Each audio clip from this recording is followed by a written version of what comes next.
Faut-il faire ces répétitions doucement ou rapidement lorsqu'on désire prendre du muscle le plus rapidement possible? Comme avec le choix du nombre de répétitions, c'est une question que beaucoup de pratiquants se posent et qui n'ont pas la réponse, mais qui pourtant est fondamentale si tu veux avoir un physique athlétique. Et reste bien jusqu'à la fin parce que la réponse à cette question va te surprendre. Et avant qu'on aille plus loin, n'oublie pas de t'abonner pour recevoir encore plus de contenu sur la musculation, le dev perso et aussi la nutrition. Quand j'ai commencé la musculation et même encore aujourd'hui, j'ai pu voir deux grandes écoles se bagarrer. La première, celle qui jurait que par les tempos lents, aller doucement, contrôlés.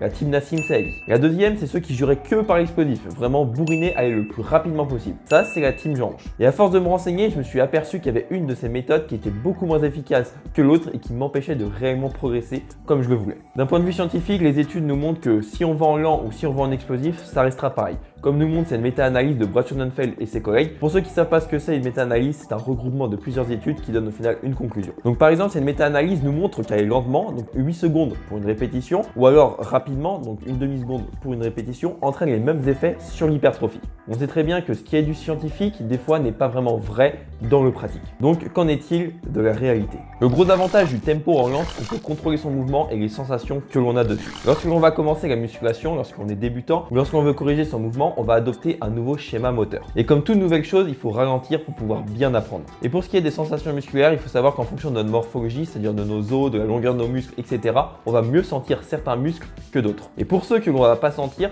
aller rapidement, ça va vraiment être contre-productif, tout simplement parce que d'autres muscles vont intervenir à la place de cela. Et si on sent pas bien un muscle, on peut pas le développer et on crée des déséquilibres. Par exemple, si tu sens pas tes pecs sur un développé couché et tu continues à aller comme un bourrin, tu vas sentir beaucoup tes épaules, tu vas avoir des épaules énormes, mais tu n'auras pas de pecs. Un gros avantage aussi que l'on attribue au tempo lent, c'est que l'on peut avoir un meilleur temps sous tension. Et on sait que c'est le deuxième facteur de la prise de masse musculaire. Le problème, c'est que dans la réalité, on n'a pas vraiment un meilleur temps sous tension avec des tempos lents. Par exemple, Nobrega et ses collègues en 2018 ont comparé un tempo qui est rapide et un tempo qui est lent, de 2 secondes sur la descente et 2 secondes sur la remontée. Ils ont montré que le deuxième groupe avait un temps sous tension plus important sur la série, mais pas sur l'ensemble de la séance. Tout simplement parce que le groupe qui faisait ces exercices en plus rapide a pu faire plus de répétitions dans la séance. Et ça, c'est pour deux raisons. Tout simplement parce que quand on est explosif, ça prend déjà moins de temps, donc on peut faire plus de travail et on n'a pas tous l'opportunité d'avoir des heures et des heures à consacrer à la salle de sport. Et le deuxième, c'est que lorsque l'on ralentit, on a un temps sous tension qui est beaucoup plus long et ça fatigue énormément les muscles. Et le troisième avantage qui lui est très méconnu par rapport aux répétitions qui sont lentes, c'est que ça permet de renforcer tout ce qui est des tendons.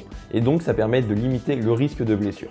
D'autant plus que l'on sait que pas mal de monde peuvent avoir des tendinites à la force de faire du sport. Mais maintenant, qu'en est-il des répétitions en explosif? Alors le premier, c'est que ça permet de recruter beaucoup plus de fibres que lorsque l'on va en lent, comme peut nous montrer Nobrega et ses collègues. Parce qu'il faut savoir que les deux meilleurs moyens de recruter un maximum de fibres et donc de les détruire et donc après avoir plus de muscles, c'est en soulevant des charges qui sont proches de notre maximum et en ayant l'intention d'aller le plus rapidement possible sur nos répétitions. Et aussi, lorsqu'on recrute plus de fibres musculaires et que l'on met plus de vitesse, on peut prendre des poids qui sont beaucoup plus lourds, ce qui augmente la tension mécanique, qui est le premier facteur de la prise de masse musculaire. Et en plus, comme on l'a vu tout à l'heure, le fait de faire des répétitions qui sont plus rapides, donc en explosif, ça permet de faire un plus gros volume de travail global qui permet aussi de plus stimuler tes muscles et donc créer plus d'adaptation musculaire. Donc un volume de travail va te permettre d'appliquer une plus grosse tension mécanique et donc de prendre du muscle. Et le dernier point en faveur des répétitions qui sont explosives, plus rapides, c'est que lorsque l'on est en musculation, ce que l'on veut, c'est tout le temps progresser en poids. Et si on a un bon volume de travail et que l'on progresse en ayant toujours la même technique, alors on prend du muscle. Et le problème, c'est que quand on va lentement, que l'on fait des tempos,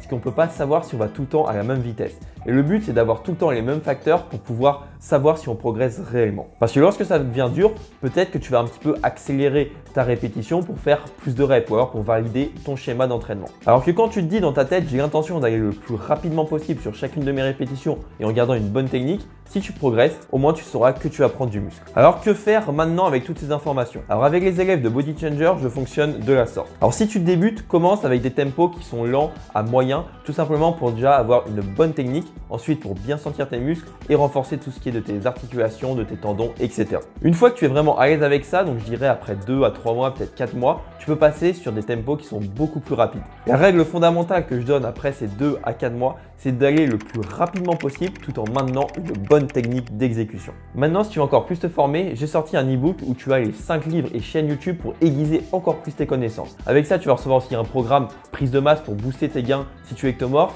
qui lui sera accompagné d'une vidéo avec les 5 étapes à respecter minutieusement au risque de perdre du poids. Et pour finir, un extrait de Body Changer, le programme par excellence des personnes ectomorphes qui sont vraiment motivées à prendre du poids. Si tu as aimé la vidéo, mets un petit like, abonne-toi, dis-moi ce que tu en as pensé dans les commentaires et moi je te dis à la prochaine.